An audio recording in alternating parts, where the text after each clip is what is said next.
Assalamualaikum warahmatullahi wabarakatuh.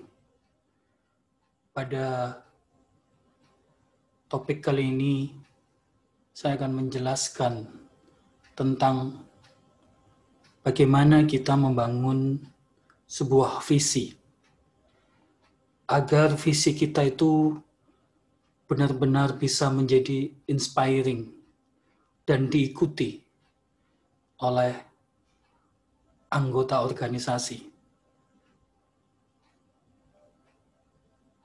Dalam membangun sebuah visi, kalau kita kaitkan dengan psikologi komunikasi, maka faktor utama yang harus diperhatikan adalah kita harus mampu meyakinkan keberadaan visi itu di dalam pikiran kita, di dalam hati kita. Sehingga ketika kita mendeliver, mengkomunikasikan kepada orang lain, maka visi kita itu nantinya akan bisa diterima oleh mereka dengan baik. Beberapa metode untuk membangun sebuah komunikasi intrapersonal yang baik, untuk meyakinkan diri kita sebelum kita melakukan komunikasi interpersonal kepada orang lain, untuk meyakinkan orang lain, maka kita harus mampu meyakinkan diri kita sendiri. Di tengah COVID-19, sebuah pandemi yang luar biasa ini, kita betul-betul membutuhkan sebuah kekuatan visi, baik dalam diri kita maupun organisasi, supaya keberlangsungan hidup kita masih bisa tetap terjaga. Oleh karena itu, maka salah satu upaya untuk membangun sebuah visi itu bisa terinternalisasi di dalam diri kita dan kemudian terdeliver dengan baik kepada orang lain, itu menggunakan salah satunya adalah visualisasi. Menggunakan sebuah metode visualisasi. Apa metode visualisasi ini?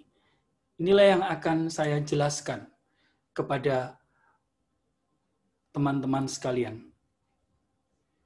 Visualisasi kalau kita bicara dalam konteks bahasa, visualisasi merupakan sebuah pengungkapan gagasan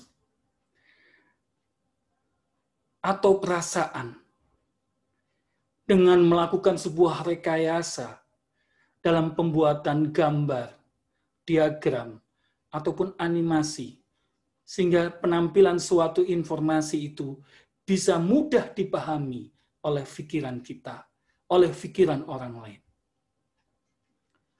Secara umum, visualisasi ini bentuknya bisa berupa gambar maupun sebuah abstrak.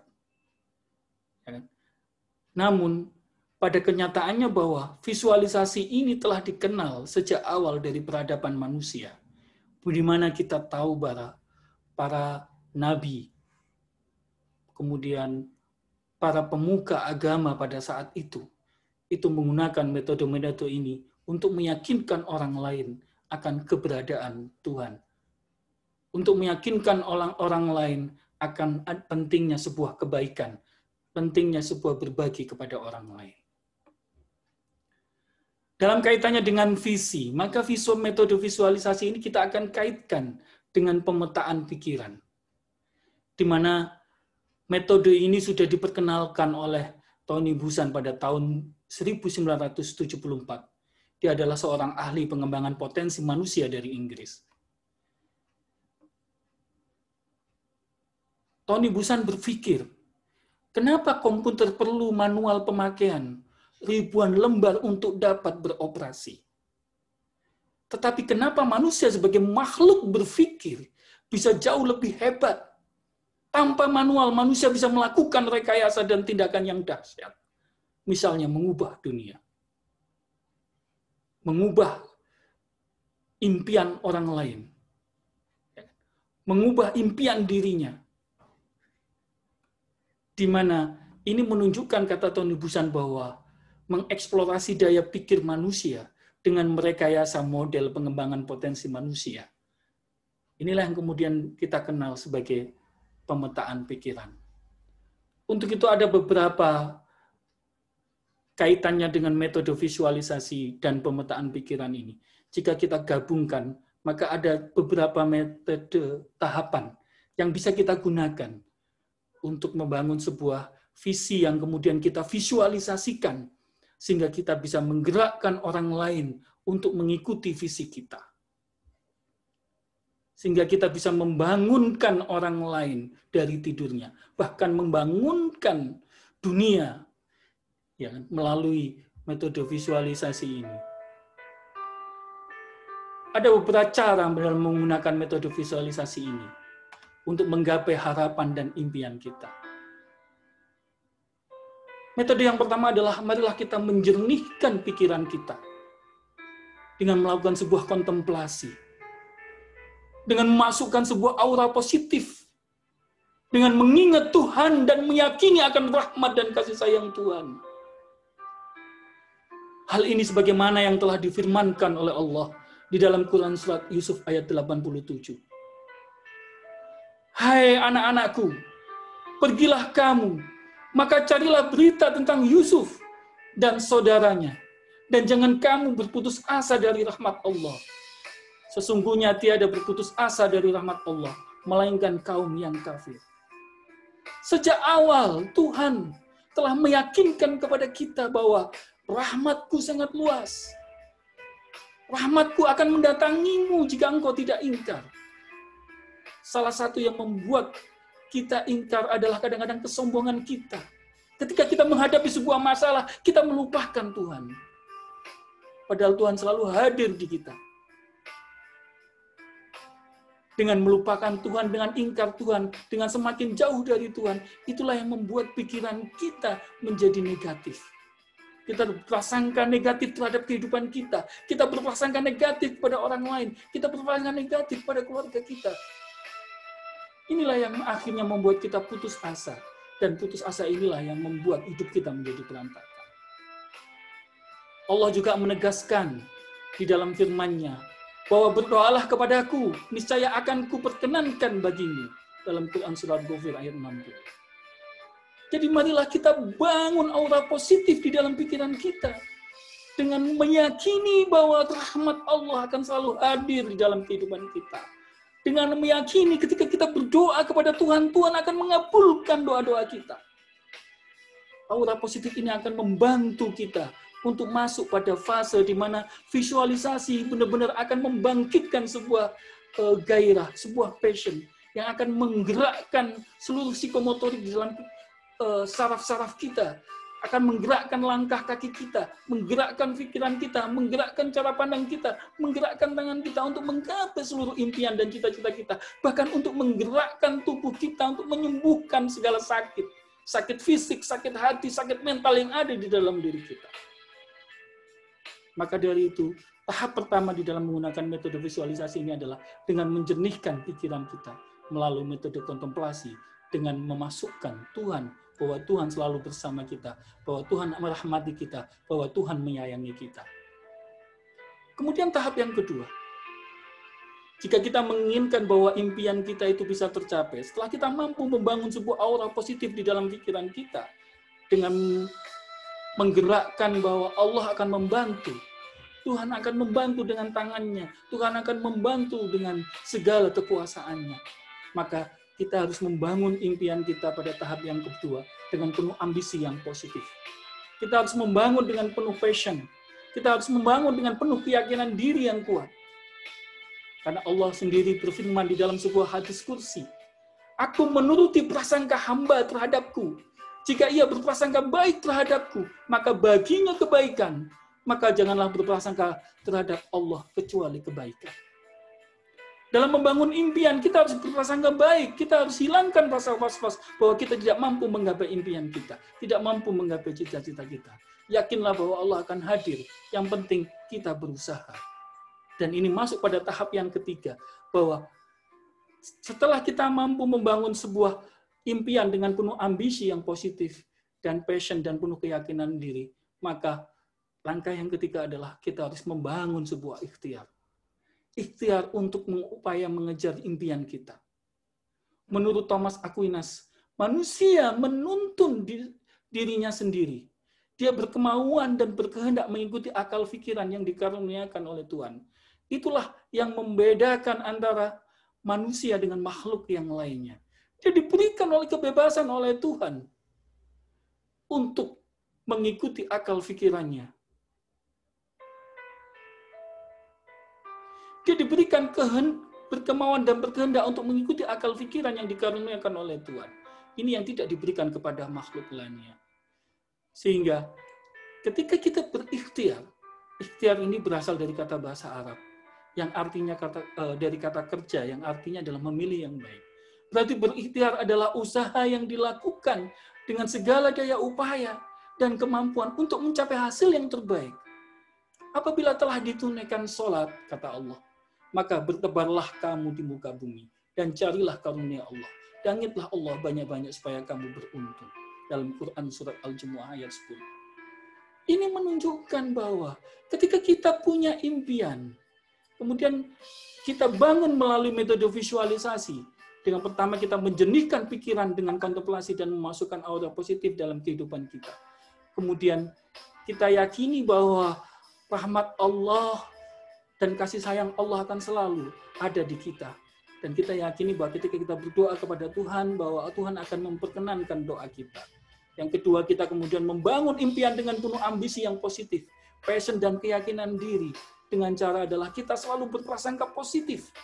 Karena ketika kita berprasangka positif terhadap usaha kita, terhadap upaya kita, terhadap keinginan kita selalu berprasangka positif terhadap orang lain. Kita selalu berprasangka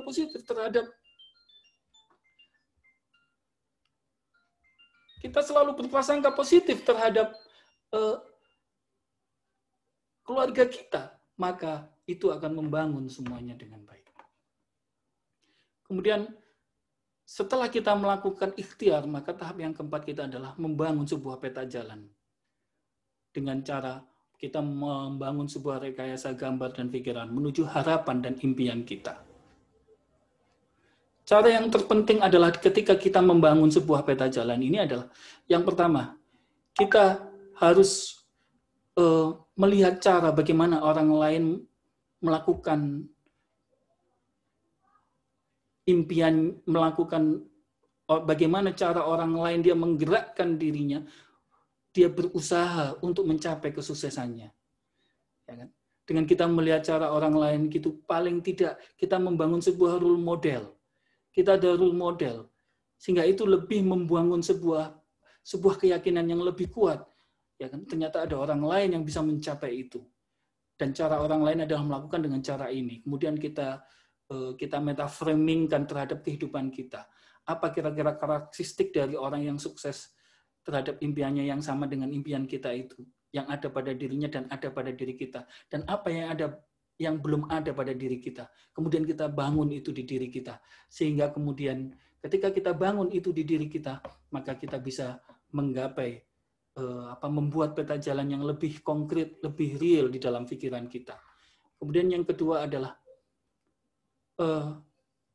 kita harus melakukan itu. Salah satu contoh yang pertama bahwa kita juga harus punya role model. Role model ini tidak selalu harus orang sukses. Ya kan? Role model ini yang pasti adalah yang kita jadikan panutan, yang kita jadikan guru. Ada sebuah kisah di dalam kehidupan pribadi saya. Ketika adik saya awal kali kuliah di UNER, kemudian karena dia terasingkan, kemudian IP-nya 1,3. Pada saat itu dia mengeluh kepada saya bahwa dia menyampaikan kepada saya, "Mas, kuliahku gagal." Saya bilang, "Kamu masih punya 1 semester, tidak gagal." Ya, tapi saya harus IP-nya 3,5. Apa yang harus saya lakukan supaya IP saya bisa 3,5? Maka saya kemudian melihat adik saya butuh keyakinan, butuh role model. Dia butuh role model yang bisa membangkitkan semangatnya dia. Maka kemudian setelah itu saya tahu bahwa adik saya sangat meyakini apa yang dikatakan oleh ibunya. Maka kemudian saya bilang sama ibu saya, kalau nanti adik tanya, IP-nya berapa, maka ibu bilang saja IP-nya 3,5. Suatu ketika akhirnya adik menanyakan kepada ibu, ibu kira-kira apa yang harus saya lakukan, dan keyakinan ibu nanti ketika saya sungguh-sungguh belajar, kira-kira saya akan mendapatkan IP berapa. Kemudian ibu saya dengan tegas mengatakan, insya Allah IP-mu akan 3,5. Ternyata kata-kata dari orang tua ini benar-benar men-trigger adik saya, membangun sebuah passion. Dia akhirnya bangkit, kemudian dia belajar dengan sungguh-sungguh. Dia mencari segala daya upaya, mencari segala sumber daya untuk membuat supaya dia nantinya bisa menghasilkan IPK-nya sesuai dengan apa yang telah disampaikan oleh ibunya. Dan apa yang terjadi? Alhamdulillah benar semester berikutnya, adik saya kemudian menghasilkan IP 3,5. Jadi keberadaan seorang guru, keberadaan seorang panutan ini menjadi penting untuk membangun sebuah ikhtiar yang kuat. Ya, sehingga ketika kita berhadapan dengan orang tua, ketika kita berhadapan dengan guru kita, maka kita harus menempatkan diri kita sebagai gelas yang kosong. Jangan sekali-kali pada orang yang kita panut, meskipun pendidikannya lebih rendah daripada kita, kemudian kita beropini. Kita merasa diri kita lebih pandai. Lah, itu salah. Itu banyak sekali kegagalan di dalam metode kontemplasi melalui visualisasi untuk menggerakkan diri untuk membangun cara dalam rangka untuk mencapai impian dan cita-citanya gagal banyak sekali karena faktor ini. Kemudian yang kedua, cobalah lakukan cara itu dalam kehidupan nyata, agar psikomotorik Anda membantu Anda membuat peta jalan. Jadi kita tidak bisa, visi itu hanya sekedar di dalam pikiran kita, tapi kita juga untuk meyakinkan otak kita, supaya otak kita itu membangun peta jalan yang baik, maka kita juga harus menggerakkan psikomotorik kita. Kita harus ada sebuah langkah nyata, kita harus ada sebuah langkah real yang sudah kita lakukan pada first step-nya, pada tahap awal. Dan itu harus sukses. Makanya kenapa di dalam sebuah metodologi mencapai tujuan harus dilakukan yang namanya cascading, diturunkan ke bawah, ya kan? Kemudian dibuat annual objective, tahapan pencapaian tujuan. Dan pada tahap awal itu Anda harus membuat bahwa tujuan itu benar-benar tujuan yang bisa Anda capai, tujuan yang bisa Anda raih dengan baik. Untuk apa? Ya supaya Anda nanti dalam langkah pada tahap berikutnya itu bisa mencapai tujuan itu dengan lebih baik. Ya. Kemudian cara yang ketiga di dalam membuat peta jalan ini adalah kita harus membangun cara mencapai tujuan tersebut dalam bentuk peta jalan dalam pikiran kita. Jadi setelah kita membangun psikomotorik, kita adalah first step, ada langkah awal yang kita lakukan di dalam mencapai sebuah impian atau cita-cita kita melalui annual objective tadi, tahapan pencapaian tujuan. Kemudian di tujuan first step itu, tujuan awal, itu harus benar-benar bisa kita capai, kita gapai. Makanya di dalam membuat tujuan awal itu, buatlah tujuan yang pada sangat mungkin Anda bisa capai di tahap awal. Ya kan? Kemudian Anda cascading, Anda naikkan ke atas, dan Anda buat jangka waktu, ada timeline-nya. Karena kalau kita tidak ada timeline-nya, maka otak kita ini tidak ada trigger, dia tidak ada dorongan yang kuat. Karena Anda tidak ada batasan waktu, sehingga otak kita bisa maybe yes, maybe no. Ya kan? Karena tidak ada waktu yang kita jadikan sebagai batasan, garis batasannya. Maka kita perlu membangun sebuah waktu di dalam membangun sebuah tujuan yang bisa membangkitkan visualisasi di dalam otak kita tadi itu. Sehingga otak kita tergerak, karena kita dibatasi oleh waktu, maka kita akan bergerak dengan sungguh-sungguh, bahkan kreativitas akan muncul, karena otak kita merasa bahwa ada barrier yang harus kita dobrak, kita dibatasi oleh waktu, yang kemudian waktu itulah yang akan membuat kita munculkan kreativitas. Ya. Sehingga ketika kita membangun itu, maka kita tidak boleh ada pikiran rasa was-was, khawatir, takut akan gagal. Ini harus benar-benar hilang. Inilah beberapa tahapan di dalam melakukan metode visualisasi untuk bagaimana membangun sebuah impian kita, sebuah cita-cita kita. Agar cita-cita kita itu berhasil agar cita-cita kita itu bisa terwujud, ya kan? Maka kita harus bangun itu dengan membangun peta jalan di dalam pikiran kita. Setelah itu kita ulang-ulang apa yang ada di dalam pikiran kita itu, peta jalan yang ada di dalam pikiran kita itu, sehingga bisa mencapai apa yang kita inginkan. Dan perlu diketahui bahwa otak kita tidak bisa membedakan antara khayalan dan kenyataan. Sehingga ketika kita membangun sebuah peta jalan, kita harus yakini bahwa itu berhasil. Ya kan? Makanya di dalam strategic management, strategic sendiri, itu tidak boleh ada kata khawatir kemudian, karena manajemen strategik itu secara filosofis kita harus berpikir menang. Kita tidak boleh berpikir kalah. Ya kan? Karena ketika sekali saja kita berpikir kalah, maka itu akan membangun sebuah defect. Itu akan merusak peta jalan yang ada di dalam pikiran kita. Maka kita harus berpikir menang. Ketika kita harus berpikir menang, pada saat kita melangkah kemudian kita menghadapi sebuah hambatan, menghadapi sebuah persoalan, karena kita sudah meyakini kemenangan, maka otak kita akan membantu kita untuk membangun sebuah creativity, untuk membangun sebuah upaya, sebuah cara, ya kan? Untuk bisa berpikir out of the box, kita berpikir di luar mainstream, kita anti mainstream, ya kan? Itu otak kita akan melakukan itu, ya kan? Jika kita itu tadi meyakini sesuatu dengan kuat, sehingga keyakinan kita itu membangunkan pada kita sebuah passion, dan passion inilah yang membuat kita tidak pernah putus asa, tidak pernah menyerah. Ya kan? Karena orang-orang sukses itu rata-rata dia telah mengalami kegagalan berkali-kali, dan kegagalan inilah yang membantu dia membangun sebuah peta jalan. Ketika dia gagal, maka dia tahu bahwa jalan itu salah. Maka dia harus membangun dengan jalan yang lain. Ketika dia gagal, maka dia harus tahu. Dia akan tahu bahwa jalan itu salah. Dan dia membangun dengan jalan yang lain. Jadi kegagalan-kegagalan itu justru mendewasakan kita. Justru membuat kita tahu bahwa itu salah. Dan kita tahu bahwa jalan mana yang benar yang harus kita lakukan. Jadi inilah beberapa step yang bisa kita lakukan untuk membangun sebuah visi dengan visi yang kuat, the power of the vision, jadi kekuatan visi